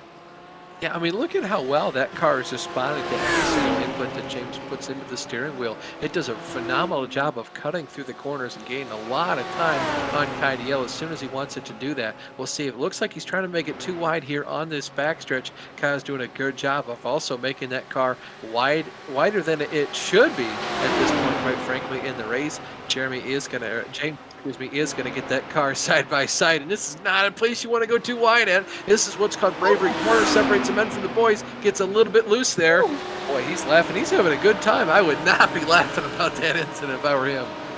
No, they made it too wide through Mutkurve. I said it earlier that it's gonna be really suicide, and he still defended his position, Kai Dalziel, on the outside of Mutkurve in that understeering Lambo. And good job by James Pierce not to commit himself fully into that corner. I think he's laughing. I don't think he's laughing now that he missed the apex on Carousel. I think that threw him a little bit off guard. Now, he might be faster than the Lambo ahead of him, but the Lambo is showing that fighting spirit, and Kai is showing that he's not gonna just roll over and die. He's still gonna bear those fangs, and he's gonna fight back. Excellent, yeah, so excellent I think any more then, Wouldn't you say, Ozzy, he should try to attack him in the Grand Prix part of the circuit because, again, the track is wider. These guys are a lot more kind of akin, I think, to making overtakes on that part of the circuit. And with just how better he is in the corners, I don't think he's going to be able to make this move on the straightaway. We'll see if he gets that draft again, how well he does catch him, especially down that long back straight. And it's not kind of twisty and curvy like that second one they just went down as well. So maybe I expect to see another two wide moat between these two drivers in about a minute or two. Yeah. James is doing an excellent job in this Well, fast he had to corners. catch the car there. Did you see that? He had to catch that car. A little bit of snap oversteer for him. I think those tires are finally starting to go away. Yeah, a little bit overheated. It can happen so easily in the last section of the racetrack as well, because you got a corner coming up off the corner. You don't really have those long straights where you can truly, you know, cool down the tires. So that's going to be really, really difficult. And I'm looking at top speeds from last lap. Under the bridge, 267 for Kai Dalziel and 267, 268 for James Pierce. And that's without the draft. So with the draft, he could get the overtake done here on the Dottinger straight. I see the two drivers right now gearing themselves up for that final severe left-hander there, where it's certainly banked. You can see down to the inside. That's why you need to cut that corner down to the apex as much as possible. But don't get on the curb. It'll shoot you out to the right side. I've done that a time or two myself.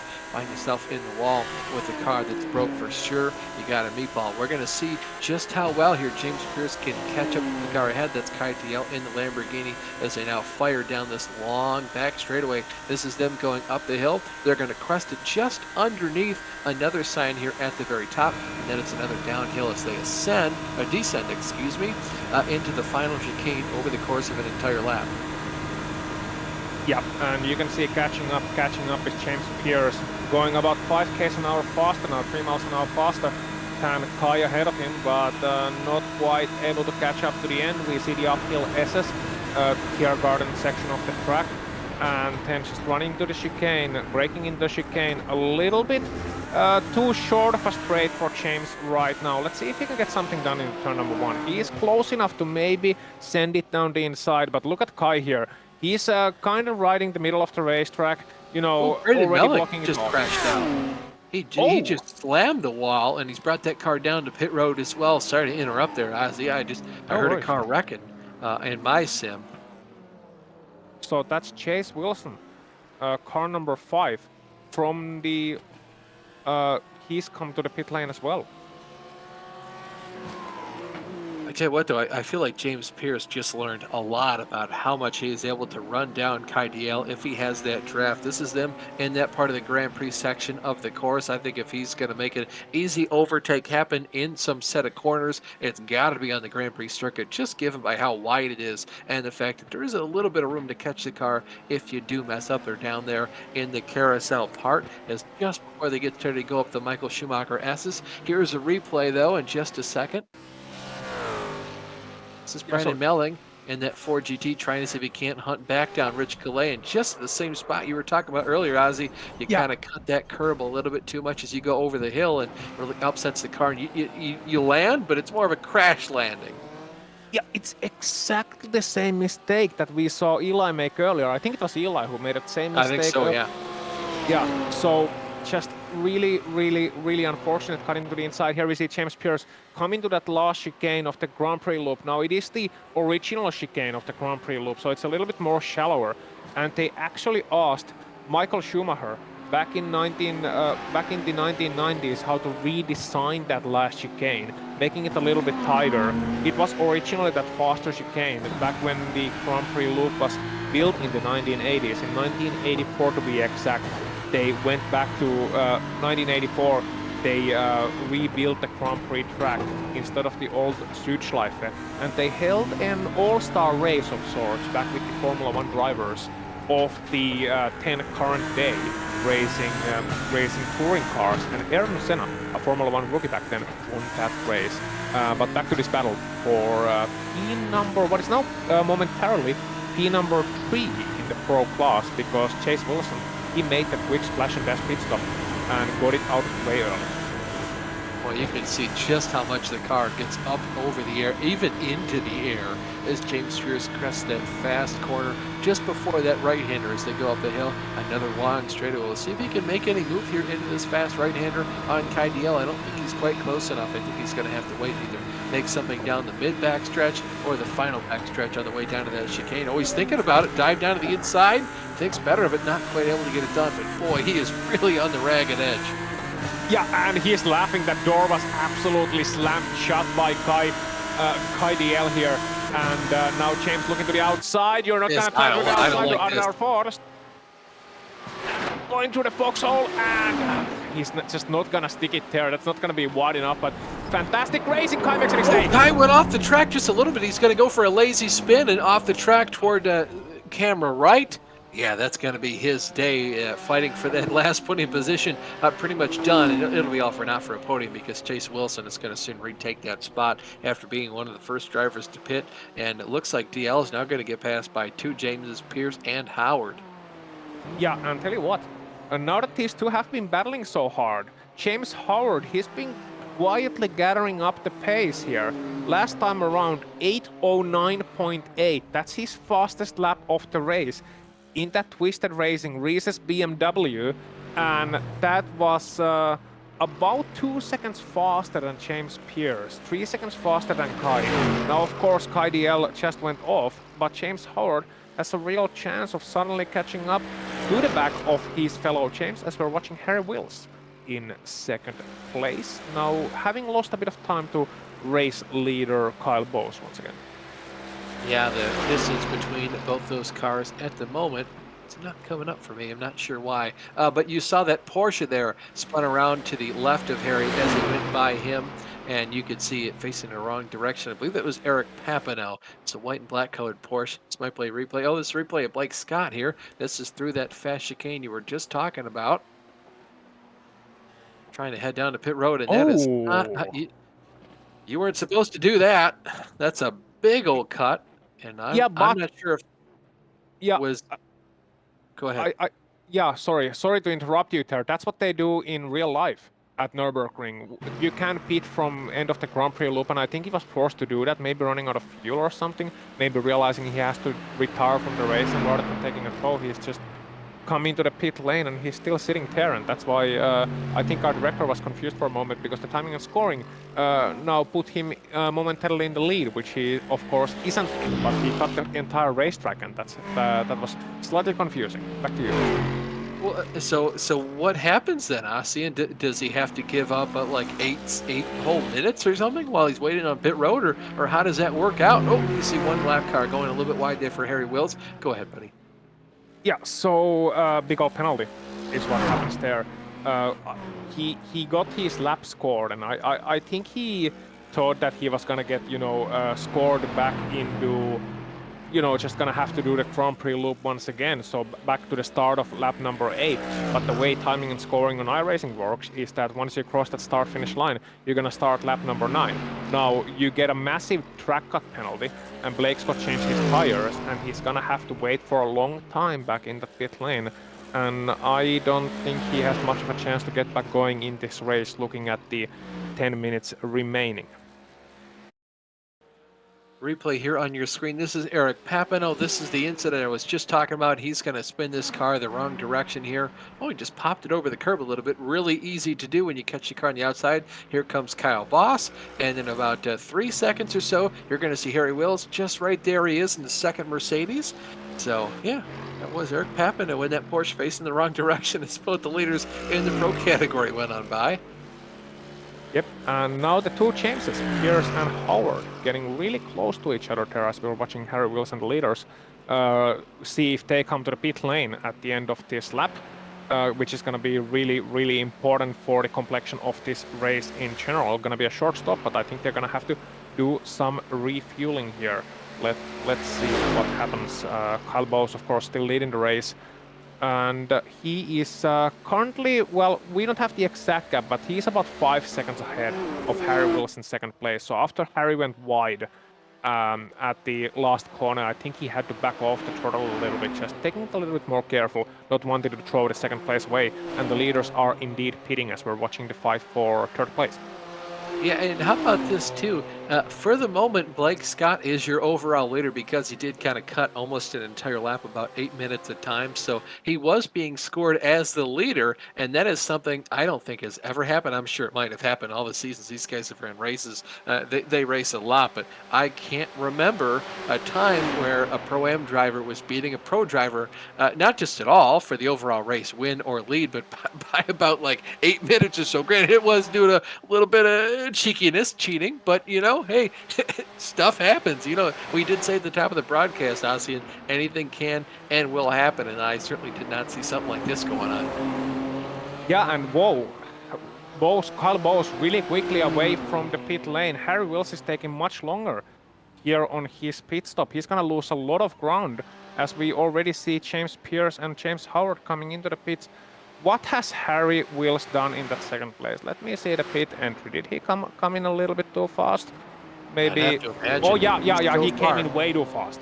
Yeah, he's going to have a pit stop about 4 times as long as Kyle Boss at the moment, and that's if he pulls off pit road in about 3, 2, 1. He's still on pit road, so that must be a massive speeding penalty for him. You can see that Mercedes, the first car behind the pace car there on pit road, that is Harry Wills, and finally off pit road. He was on the pits for about 5 times as long as Kyle Boss was, and I think that has allowed Chase Wilson to pass him, and indeed it has. You see that white BMW now into second place overall. Yeah, so Chase Wilson pitted 1 lap earlier, and that's what I was talking about earlier. He pitted 1 lap earlier, and he was, as a result, able to get that second place away because of that speeding penalty by Harry Wills, despite the earlier pit stop being the slower strategy, on paper at least. And not only that, but Harry Wills now has in his mirrors James Pierce and James Howard as well. So it's a real fight for the final podium position here at Nordschleife for what has to be like, 1 lap to go here? That's gonna be very, very interesting. Yeah, yeah, because they're pulling about 8-minute laps, they're going to get the white flag this next time by. So for some drivers, they'll be on 2 laps to go right now.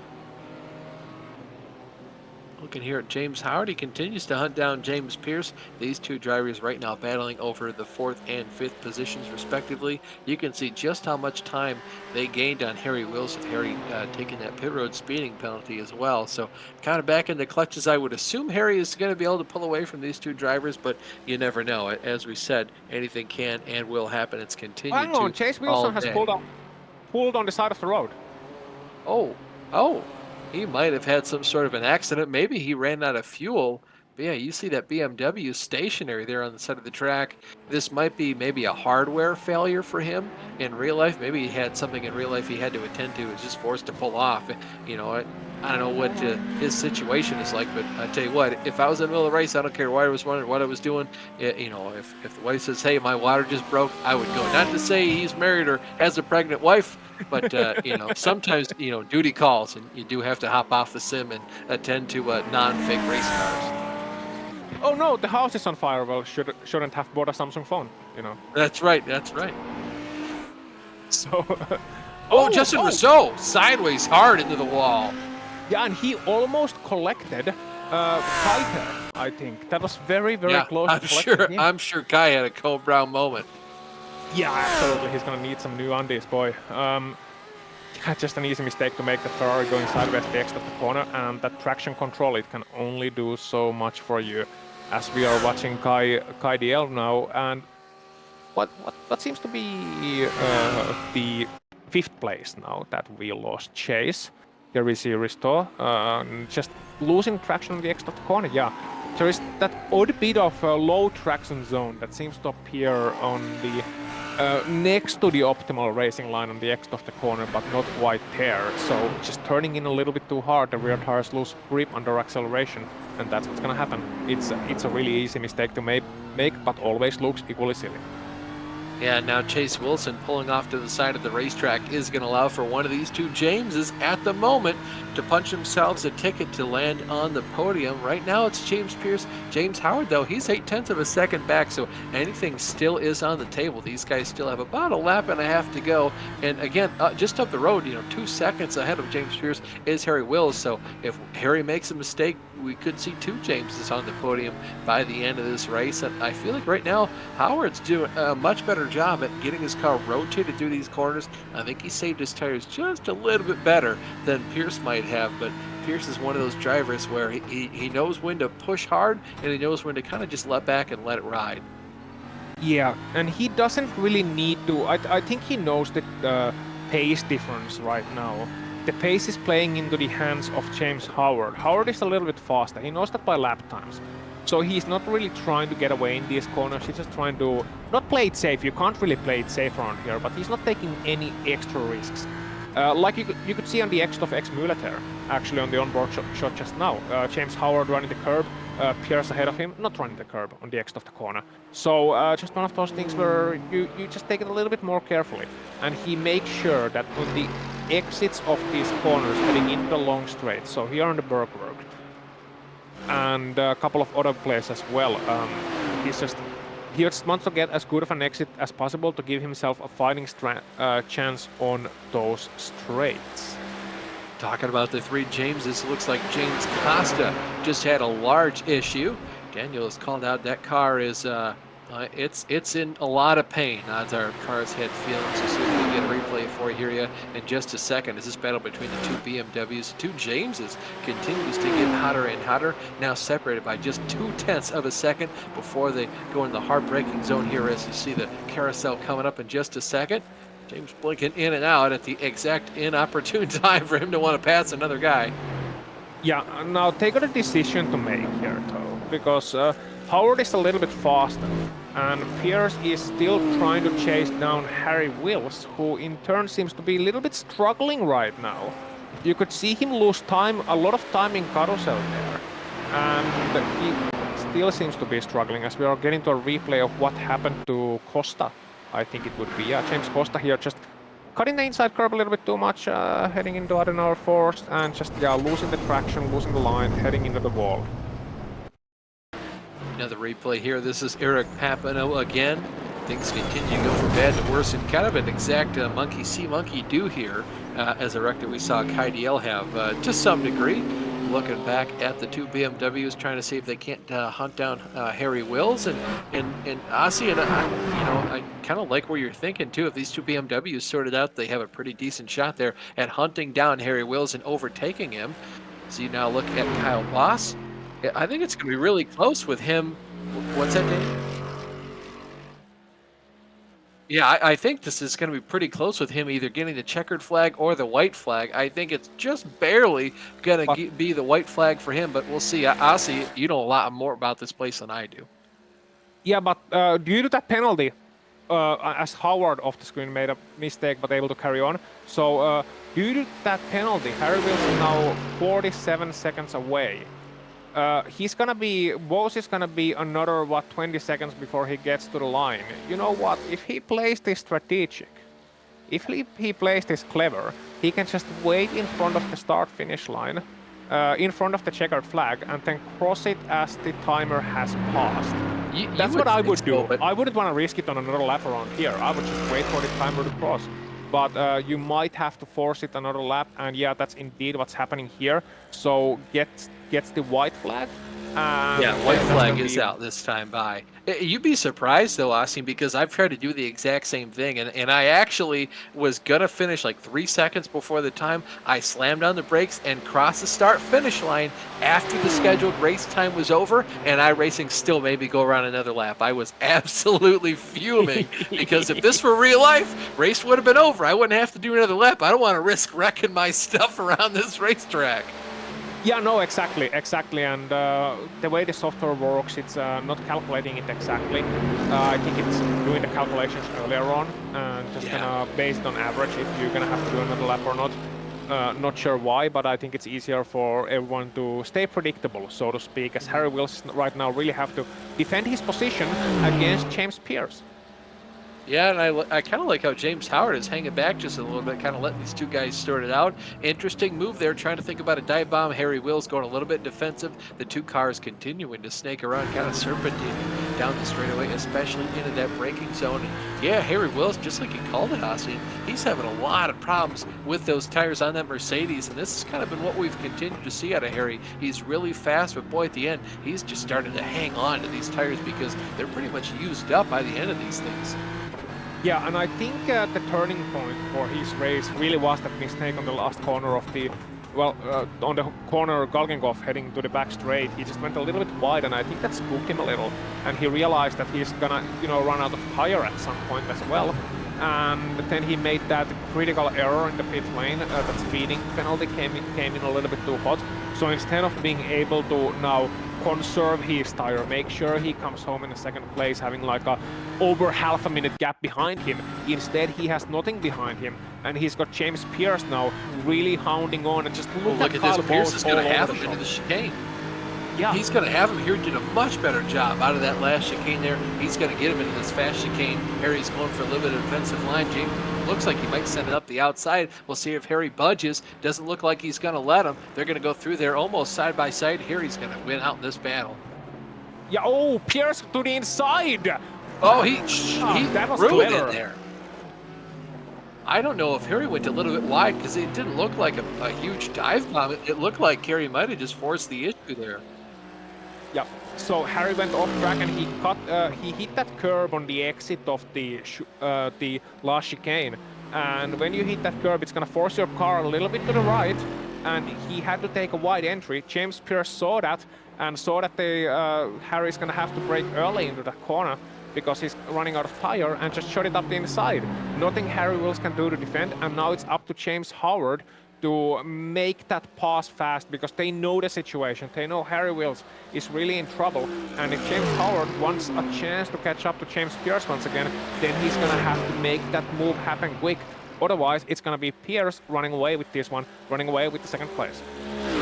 Yeah, and Harry Wills is just going to barely look into getting this third position here, last spot on the podium. This is a replay here of the overtake, and yeah, Harry went off the track, had to really catch that rear end of the car there, and this is just going to allow here for Pierce to get a huge run. This is heading out of that last larger S into this fast chicane. You're going to see him look left and then dive up to the right. And then up here, Harry Wills, this is where it's all going to come unraveled here for Harry Wills. They're going to go through here almost side by side. I think Harry carries just a little bit too much speed here into this next corner. Goes a little wide. Yes, indeed he does. Allows James Pierce to get down to his inside. Really, really great heads-up driving by James Pierce there. Really, realizing the situation, seeing the situation, realizing that, okay, Wills is really having trouble, especially on this Grand Prix loop. We talked about the low grip conditions there, going really wide on the previous corners. And just immediately when he saw the chance, the gap opened up on the inside. I've seen some world-class drivers being teammates with some world-class drivers, having participated in the top splits of our racing official special events, for example. And a lot of them wouldn't have seen that gap that James Pierce saw open up on the inside, because it opened up in a split second. He was immediately able to capitalize on it. Just great heads-up driving by him, and as a result able to get that overtake done. So really an underrated move by James Pierce. But now it seems that Harry has caught a bit of a second wind in terms of those tires, now that he has a little bit more grip on that Nord loop section of the track.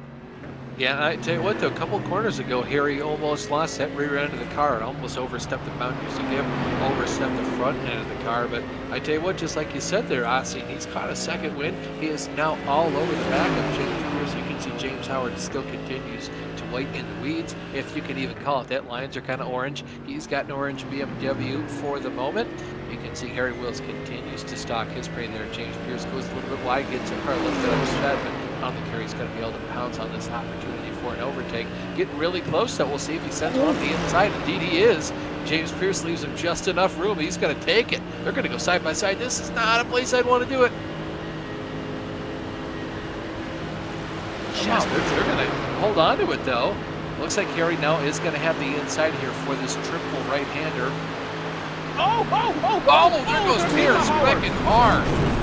Yeah, so just Pierce having to lift off a little bit behind Wills, and Howard comes into Mutkurve and just, you know, getting out of shape. Pierce was getting out of shape, and just Howard had nowhere to go, really not expecting the car in front to get out of shape before the Mutkurve, and just running into the back of him. Tiny bit of contact. I don't think Howard did anything wrong there, just a racing incident, and as a result of that, it's now James Howard who is chasing down Harry Wills, who is all of a sudden finding himself in second place once again, and James Pierce is the one who lost out. He's really gutted, and he has to race a damaged car to the flag.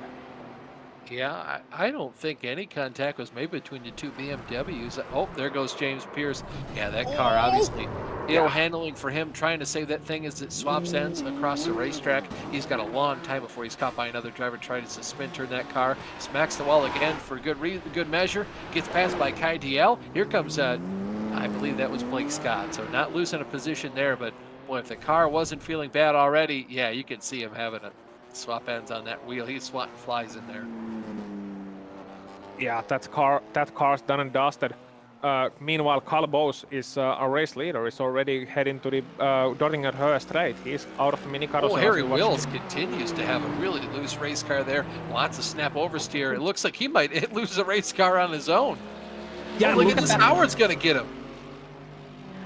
Flansgarden, this is not an overtaking opportunity. Now, let's see if Howard has enough patience here, because he knows that back straight is coming up, but he also knows that Harry Wills has a car that's good for the straight line, and the tire advantage is not going to pay many dividends heading into a long straight, So we're going to have to see what Howard does here, losing a bit of time to the last sector of the Nordschleife, really to the Swallow's tail they come, and meanwhile, Austin, I think our race leader, is coming towards the flag. Yeah, Kyle Boss now finally descends down the hill on the backstretch into the final couple of turns on the final lap here at the Nordschleife. He's been doing a brilliant job all day long, put on an absolute clinic. He's going to come off the final corner now. Checkered flag here at the Nordschleife for the one and only Kyle Boss. Strong victory for him. Absolutely dominant. Wins by about 50 plus seconds or so, I guarantee it'll be by the time we see the next two drivers cross the start-finish line. And we're going to have almost an entire minute to see any of his competition cross the start-finish line here. James Howard continues to tail Harry Wills. Yeah, so Howard is here trying to catch up, just a couple of k's an hour faster. And not sure it's going to be enough heading into the last chicane, you know, because he's really catching me slowly, and he's going to have an almighty descent to the inside, or trust that Wills gets a bad exit. Yeah, we'll see what he does here. Oh, I think he might have put the bumper to the back end of Harry Wills, and sportsmanship moment for him. Just tried to let up and let Harry Wills save that car. Yeah, he's going to pull over to the side of the racetrack. He might be out of fuel with how much he's slowing down. We'll have to see here in the next shot. Yeah, I have yet to see that orange car come out of the corner. Oh, maybe he got a slowdown or something. I'm not sure what's happening there, but I know that Casey passed him. Where is Kai? Kai is gonna pass him! Yeah, there goes Kai in the Lamborghini on the left-hand side of your screen. Kai's gonna nab a podium for himself. I'm pretty sure James Howard must be out of fuel or something, because that is insanity. It's just, what the happened? That's a great question. I have absolutely no idea. As you see Kyle Smith, we've barely talked about Kyle. I think the last time we talked about Kyle was probably the starting grid for this race. Obviously, he's been in the lead so far. I think he qualified on the pole. No, he didn't. He qualified second overall in the Pro-Am category. Yeah. Oh, James Pierce still out there trying to see if he can bring this car home in one piece. Currently has a top 5. We'll see if he can get back to the line before Jamie Littleton. He's got about 13 minutes, so unless he puts on an absolute monster of a lap in terms of just lap time, he is set to do that. Kyle Smith comes out of the last couple of chicanes here. He's going to see the checkered flag for himself in the Pro-Am category. Well-deserving victory for him. He hasn't put a tire on all day long. Another driver absolutely dominating his class. You can see the size of relief. Deep rest for him. He probably hasn't breathed that deep, I'm going to say, in about an hour and a half. Yeah, the state of that man is absolutely exhausted, and it shows that how hard you have to concentrate, how hard you have to really fight to even get a good result here at Nordschleife, even finish the race. It's gonna be Errol finishing second and Rick Kelly rounding out the podium in the Pro-Am class, and I'm still watching James Pierce here, who is... boy, it looks like he's really having to fight hard to even get that car to the line and just having to go really slowly, and man, I tell you what, yeah, that man has seen things. He has the eyes of a man who has seen things. Yeah, that car has definitely been to the war. We're going to see James here crest the hill in just a couple seconds. I feel like it's going to be a pretty darn good race between he and Aaron Beaver. He continues to get closer and closer. I think it's going to be a pretty good race between the last driver to cross the finish line in the Pro category and the first driver to do that in the AM category. Aaron Beaver, there's his Mercedes. You see James now coming down the hill. Aaron's just about to crest it. This shouldn't be a close race, but I think it's gonna. You see James now just coming through the final couple of corners. You're gonna see Aaron coming to the shot. Looks like Aaron's gonna be the man handily. Yeah, so... Checker flag at Nordschleife for Aaron Beaver. Go ahead, Hudson. Yeah, Aaron just slowing right down and going a bit off the track, and I was worried that he was gonna spin it to the wall there, avoiding James Pierce, but that's not the thing. But man, James Pierce finally coming to the line, and he's gonna be like, I've seen things you little people wouldn't believe, you know, racing cars on fire off the shoulder of Flugplatz and all that sort of thing. Boy, that we'll have to see how it what they have to say after this. There's a couple guys waiting in the waiting room already. Daniel, what'd you say we talked to those guys waiting for the last couple cars to finish their race? Yeah, we'll go ahead and talk to Kyle Boss. A big winner here tonight. Kyle, once again, put on an absolute masterclass of a show. Were you looking forward to this race? I mean, how big of a circle did you have on the Nordschleife? This thing was on the calendar, ready to go. Our team's been practicing weeks now for the 24, trying to get ready for it. And this came up at the right time, and I was super excited to get out there. It's one of my favorite track car combos, so the team really helped me get the car squared away, so put it to work. Certainly. Well, this is going to be a big swing for you in the championship standings. Did a great job to go out there and capitalize on points today. Do you have any other racetracks kind of circled for the last couple races? I think we've got three left here on the calendar. Miami and Bathurst are a couple of big favorites for me. For sure. I meant Long Beach. Oh, you're good. You're good. I kind of, you know, palm trees are a staple at both those places, so I tomato, they look the same. Right under the rug there. But I mean, talk me through the race overall, especially the last couple laps with there. What was it like, kind of finding out your 2-second lead went to like 50? Yeah, I mean, the biggest challenge of this track is it's you versus the track. I mean, there's a race going on and you're racing other people, but your biggest challenge is the track. You kind of end up racing yourself, which is kind of the fun of it as well, but it's a little daunting because you kind of get lost out there a little bit. And just one little error, you calm down for just a second, relax, and you're off the track. And there's really no recovery. You're right in the wall.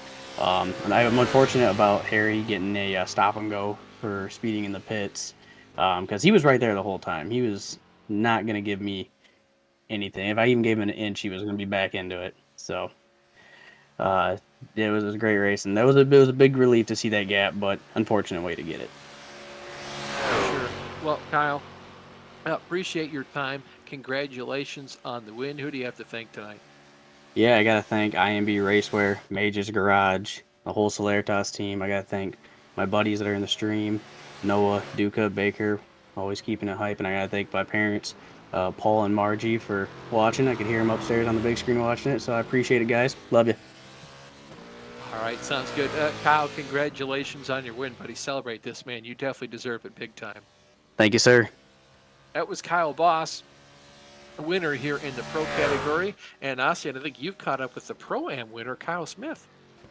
Yeah, it's been all Kyle's here at the Nordschleife. Kyle Smith, congratulations on your win in the Pro-Am class. You got the pole position, were leading pretty much all the way through, and then you came away with a class win in that beautiful, beautiful Ferrari. So tell us about your race. I mean, me and I want to say Earl, we just started great, and then I just tried to manage the gap to him, and then next thing I know, I had an 8-second lead, and just managing tires and managing the gap, trying not to make the mistake. Yeah, and you absolutely succeeded in that department. Now, you were sitting 8th in the championship standings in terms of the Pro-Am drivers just before this race, and that's gonna elevate you ahead a little bit. Actually, a fair bit. Yeah, I had a really bad weekend last week at Monza. It was just dreadful, and to come back and do this feels wonderful and feels really good. No, absolutely. It was a great performance. So how are the conditions out there? Just last question before we let you go. How are the conditions out there on the Nurburgring today? Because it really looked demanding. A lot of drivers making single car errors. Were the grip levels perhaps different than you expected? They were a little bit better than actually when I tested myself. I couldn't keep the rear end under me during practice. My own practice sessions, I just couldn't keep the rear under me. And then I hopped in the qualifying session. I was like, oh my God, there's so much more grip. And I don't know why or how, but it just was a match made in heaven for me. Yeah, it seemed to work out for you really well. So that was a great result for you, Carl Smith. Pro-Am victory. Anyone you would like to give a shout out to before we let you go? I want to give a shout out to my 2 buddies that were watching the stream. I guess they were making me laugh while I was on camera. I want to give them a shout out to Dennis and Tanner for hanging with me tonight and having fun. Yeah, it's always good to have fun. It's what it's all about in the end. Fierce competition, but also having fun on the side of it. Thank you, Carl Smith, for the interview, and congratulations once more for the class win. Thank you. So that's Carl Smith, number 55, taking the Pro-Am class win. And next up, we'll jump back to Austin, who has found our AM class winner. Not quite the class winner. I think Matthew came home in the 2nd position, standing now by with Matthew Plaisance. Matthew, strong finish today in your race. Coming up a little bit, I'm going to say it kind of on the back foot compared to Aaron Beaver. Kind of got the best of you today. But as I've kind of said the last couple races, you guys kind of just swap race wins back and forth. Yeah, put myself in the wall twice was definitely not the strategy to do. Put me back. Otherwise, I probably could have kept up with him, but I don't know if I'd have been able to pass him. But I know he hit the wall kind of hard at the first lap, so I was hoping, let's extend the lead in the championship, but unfortunately not. Yeah, well, you always hope to do that. And coming from my experience as well, whenever it seems like you're going to have an easy time to take another big leap forward in the championship standings, sometimes you come away on the back foot, and that proved to be the case today. But you still have a couple races left. You still should have a decent little point lead over him right now. And I'd like to quote the great Kel Yarbrough and say, what's the use of a good point lead if you don't use it? So you're going to use it up just a little bit today, but hopefully you can, for your sake, continue to extend it. But, how was the track, man? It looked like a lot of drivers just making little tiny mistakes, and they are small, but at the better part of $150 around a place that's probably just as wide as a residential street. When you make an error like that, it really comes to bite you. Yeah, the key is really staying off the curbs more than anything, because that'll just put you in the wall faster than almost another driver hitting you.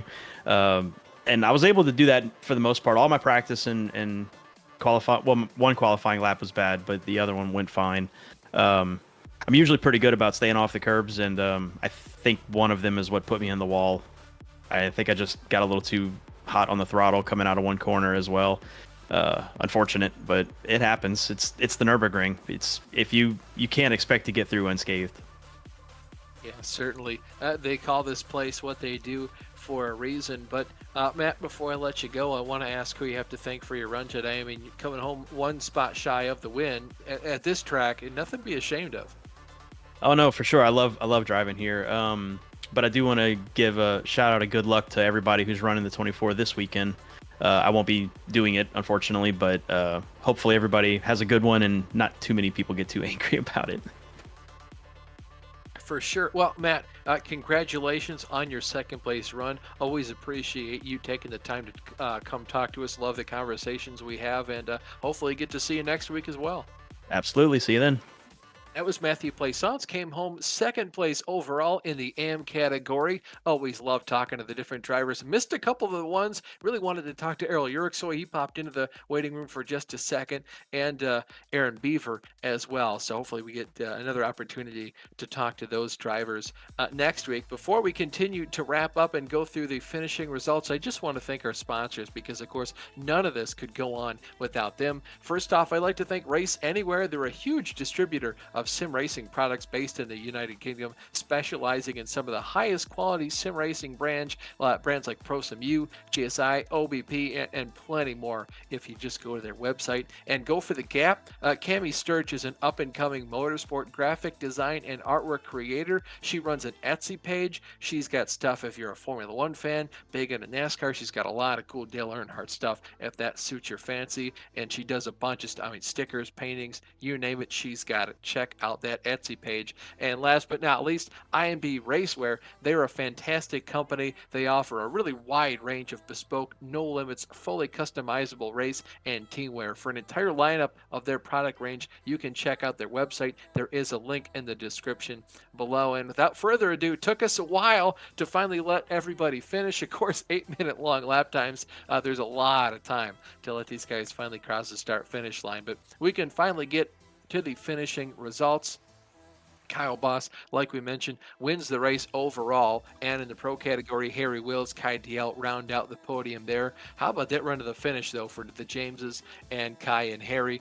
Howard and Pierce going to round out the top 5, followed by Costa. So all three of the Jameses started in order. They're going to finish in an order as well, kind of all tucked together. Jeremy Littleton 7th, Chase Wilson 8th, Ethan Bass 9th, Chris Long rounds out the top 10. Moving on into the Pro-Am category, you saw Kyle Smith there. Absolute dominant race for him today. Errol Uriksoy 11 seconds behind him. Rich Calais an additional 11 seconds back. Then you got Blake Scott. Braden Melling rounds out the top 5 with Justin Risteau, and Mark Scott rounds out the 7-car field. And finally, moving into the AM category, another absolute masterclass there, winning the race by an entire lap, especially at the Nordschleife. Nothing to scoff at. Aaron Beaver takes a checker flag over Matthew Plaisance. Greg Brockway, nice to see him on the podium with John Casey and Eric Papino rounding out the top 5. Eli Sasek finishing shotgun on the field.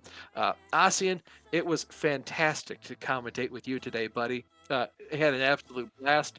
Hopefully, we get to talk to you and commentate with you more in the future. But what are your thoughts on the race, man? I mean, it was crazy. It was a good race, and in the end, the right driver won. But yeah, it's typical Nordschleife, really. You have a very difficult racetrack. You have a very difficult, demanding race. You're gonna see drivers making lots of mistakes, but especially those last 2 laps, a lot of drama happening. Really, consistency being the key. I was thoroughly entertained for the entire 75 minutes, and it was a great pleasure doing this with you, Austin. Yeah, thank you, buddy. And without further ado, that's going to wrap up the show. On behalf of myself, Austin Belke, my partner in the booth up here, Ossian Pukahana, and last but not least, Daniel Costello, our phenomenal director. Thank you so much for watching, and good night.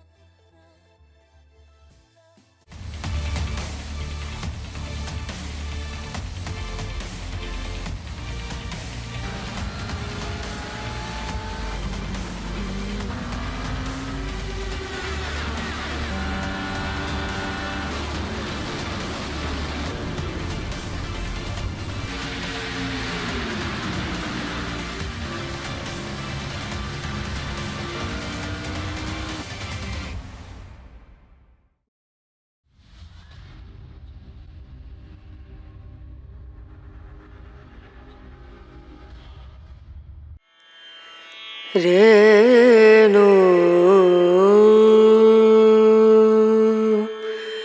Rena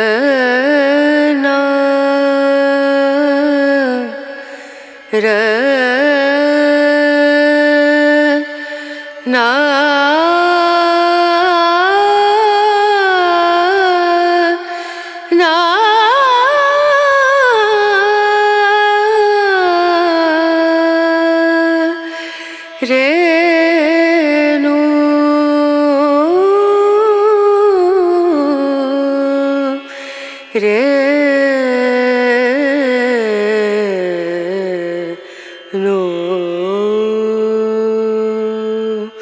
Renu dim dum da na da dim da na na dim dum da na da dim da na dim dum da na dim dum da na da dim da na o da ni da na di da na o da ni da na di da na da na